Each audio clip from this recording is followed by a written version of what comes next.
Meeting de l'Union nationale pour la démocratie et le progrès au Cameroun, le parti mobilise les populations derrière Paul Biya.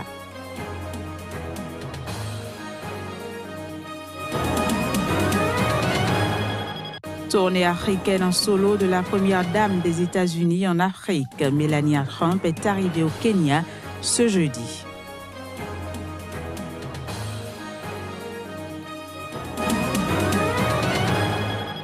Puis présidentielle brésilienne, les candidats en lice ont participé au dernier débat en prélude au scrutin.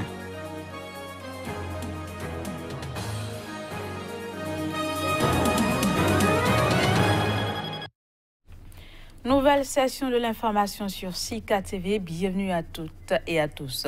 On ouvre cette édition par une note politique et ce sera au Cameroun où l'Union nationale pour la démocratie et le progrès, représentée par son vice-président national Mosseli Ndjabi, a réuni ses militants et sympathisants dans la ville de Douala. Objectif, mobiliser et sensibiliser les populations à voter le 7 octobre prochain pour Paul Biya, le candidat du Rassemblement démocratique du peuple camerounais. À quelques heures de l'élection présidentielle au Cameroun, les meetings de soutien au candidat Paul Biya continuent à mobiliser les sympathisants dans la ville de Douala. À cet effet, l'Union nationale pour la démocratie et le progrès, un parti de la majorité présidentielle, a choisi le Carrefour Commando, situé dans le premier arrondissement de la ville de Douala, pour sensibiliser et mobiliser ses troupes pour l'échéance du 7 octobre. L'UNDP a décidé d'organiser un meeting ici aujourd'hui pour manifester moralement, politiquement, physiquement de sa présence, pour que tous, nous devons nous mettre derrière le président Paul Biya. Pour cet événement majeur, des représentants du Rassemblement démocratique du peuple camerounais, de l'Union des populations du Cameroun, étaient aux côtés de l'UNDP pour appuyer cette action forte de soutien.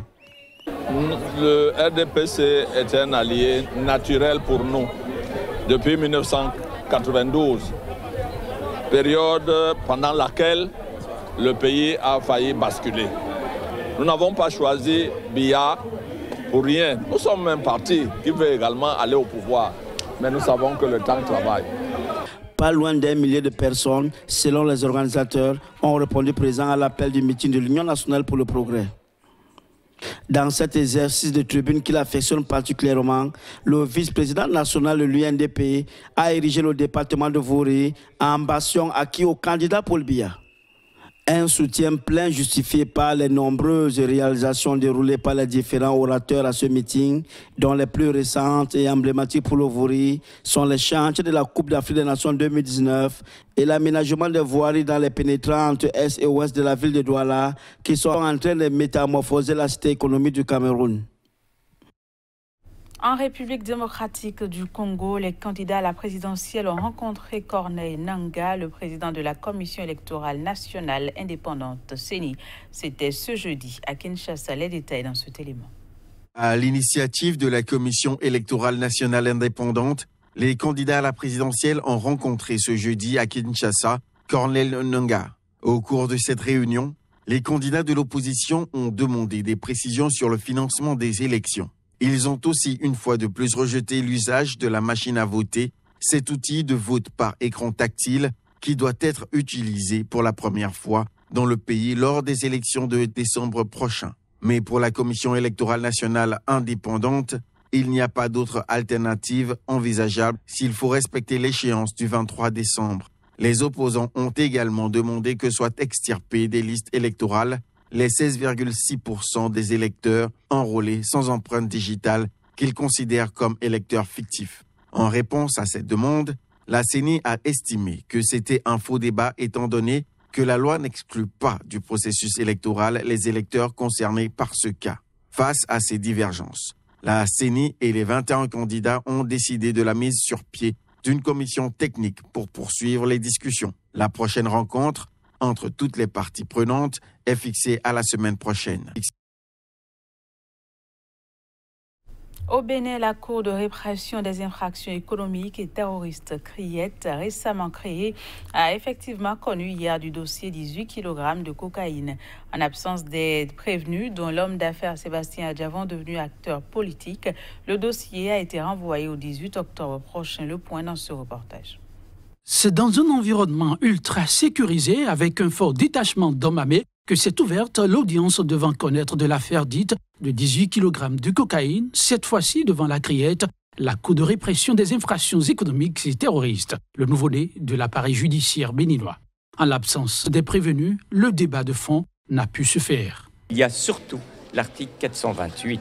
Le parquet a fait le choix d'évoquer l'article 423, considérant que c'était une étape obligée de l'application de l'article 428.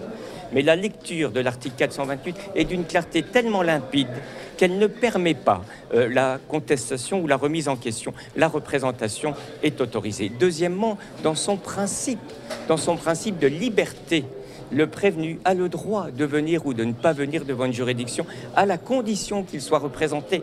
C'est un principe international.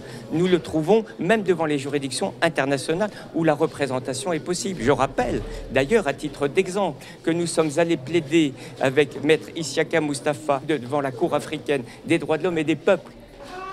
Et là, monsieur Sébastien Adjavon n'était pas présent, il était représenté. C'est-à-dire que devant une juridiction internationale, on a le droit de représenter son client, mais devant une juridiction béninoise, on ne peut pas plaider, on ne peut pas défendre, on ne peut pas argumenter pour un homme parce qu'il n'est pas là. Pour les avocats de la défense, c'est une audience qui n'aurait jamais dû se tenir. Ils ne sont pas inculpés, ils ont déjà été jugés.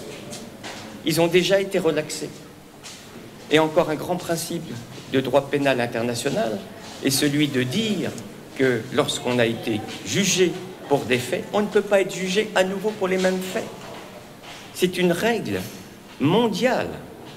Je n'imagine pas que la justice béninoise serait aux ordres du politique.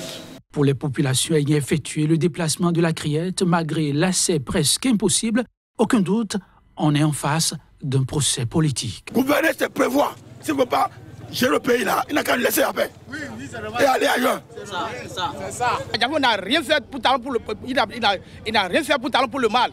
Et maintenant Talon est en train de poursuivre Adjavon. Il ne voulait pas se retourner. Oh, c'est pas bon. Et il rend même le pays dans la misère et tout le monde se plaint. Le 18 octobre, là, on sera encore là.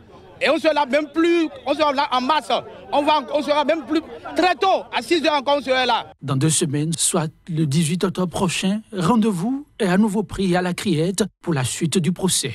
Les prévenus effectueront-ils enfin le déplacement? C'est la question qui préoccupe désormais plus d'un.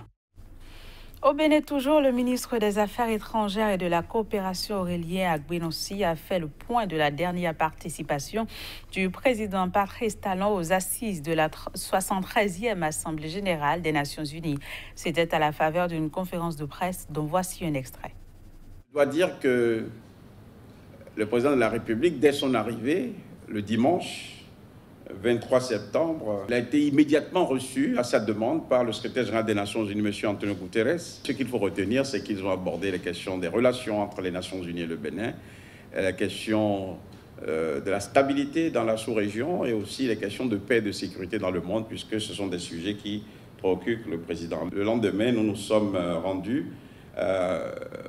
au siège toujours de l'Assemblée générale des Nations Unies pour participer à un événement qui doit parler aux Africains. Parce qu'il s'agit du sommet Nelson Mandela pour la paix mondiale, où l'ensemble des délégations déjà présentes se sont exprimées, où le secrétaire général des Nations Unies a pris la parole et où l'héritage de Nelson Mandela a été évoqué et des avenues pouvant influencer les choix d'aujourd'hui, les choix des dirigeants d'aujourd'hui ont été explorés. Ce même jour, le président de la République a pris part à une manifestation de haut niveau à laquelle il a été convié par le secrétaire général des Nations Unies et par la directrice générale du Fonds monétaire international, Madame Christine Lagarde.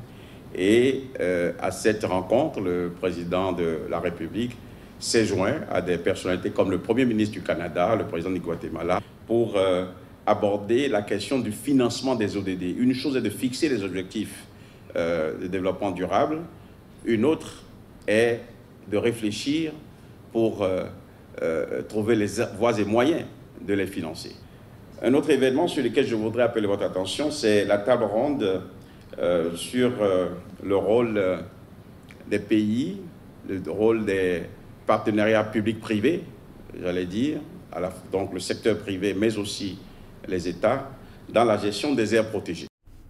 Dans le cadre d'une tournée africaine en solo, la première dame des États-Unis, Melania Trump, est arrivée au Kenya ce jeudi. Elle y a visité un orphelinat d'éléphants. Voici les images. Après une escale au Malawi, la première dame des États-Unis, Melania Trump, est arrivée ce jeudi au Kenya où elle défendra sa campagne Be Best.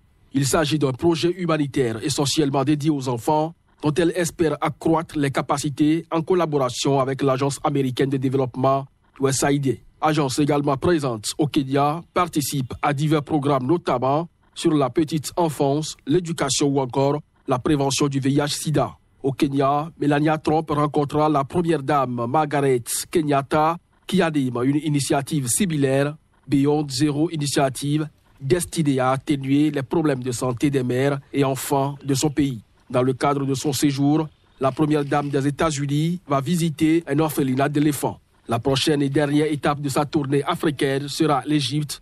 Ce sera ce samedi. Le prix Nobel de la paix est attribué au médecin congolais Denis Mukwege et à la Yazidi Nadia Mourad, ex-esclave du groupe État islamique. Les deux lauréats œuvrent à mettre fin à l'emploi des violences sexuelles comme arme de guerre. Le prix Nobel de la paix a été attribué ce vendredi à deux héros de la lutte contre les violences sexuelles.